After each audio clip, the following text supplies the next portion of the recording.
The trauma of data backup can be a lifelong, debilitating condition. Its victims come from all walks of life, but all have one thing in common. Each of them relied upon tape-based backup, which today science has proven to fail nearly 50% of the time. Tragically, they actually thought their businesses were being protected, when the pitiful reality was that they were, in fact, not.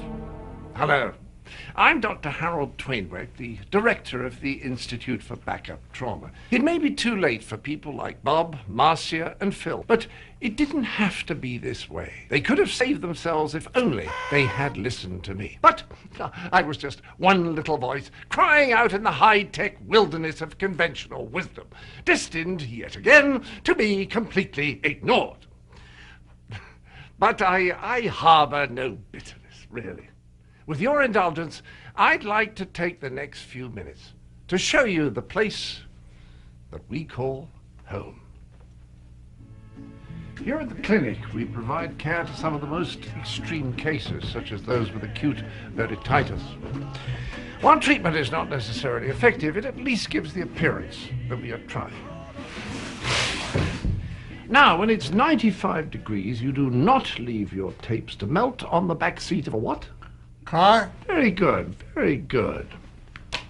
Truth to tell, I have a particular affinity for these poor sods, because I'm not only director of the Institute for Backup Trauma, I'm also a former patient. And here is my story. I was head of IT for a chain of dental care facilities, personally responsible for ensuring the backup of multiple offices, when the scourge of backup failure suddenly struck. Hold on, Fred, are you telling me that all the tapes are soaking wet because you stored them under the sink? Yes, darling, the washing up liquid is under the sink. Gotta fly. Love you, sweetie. Love you, love you, love you. Twainwreck! Oh.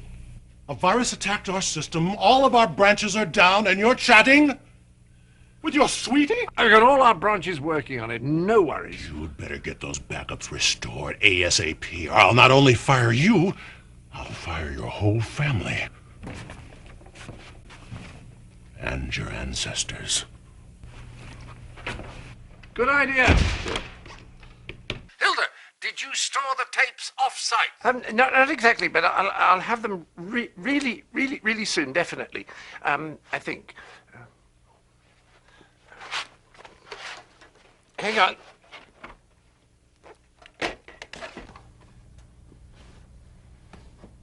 No, Steve, file not found is not a good thing. Susan, explain for me, if you would, the term screwed the pooch. No, Frank, last week's tape won't help. We need Thursday's. It's the one with Thursday on it, you stupid git. Jimmy, you've got the tapes?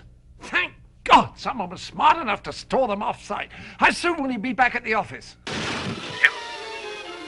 Jim! Hilda, tell me you got the tapes. Got it! What's the date on it? Saturday. Saturday Night Fever. Not happy. Not happy. Not happy. Not happy. Not happy. Thankfully, unlike our business, I was able to make a full recovery.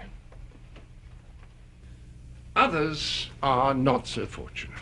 Believe you me, I tried for years to warn people about using tape systems for backup, as I've said. Speeches, letters, articles in trade magazines and the like, but just try to point out the sheer folly of entrusting precious data, the bits and bytes that form the fabric of their livelihood, to the unreliability, the reckless insecurity, oh yes, no problem, your data's safely backed up, don't you worry your pretty little head, who'll notice a few volumes out of place here and there when the whole bloody company is a mess to begin with. The excuse for a technology known as tape backup, and see what response you get from Mr. John Q, IT manager, with his Dilbert cartoons, tape-like wallpaper around his groundhog farm cubicle, and diet soda cans stacked up like they're f***ing Martha Stewart design accessories. And this is why I care so deeply, so, dare I say it, lovingly,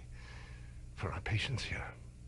And why I was so terribly pleased to find a retraining technique that truly works. Through the use of subtle subliminal messages intermixed with entertaining films, combined with a cocktail of pharmaceutical enhancements, the folly of using tape for backup becomes inescapably evident. Can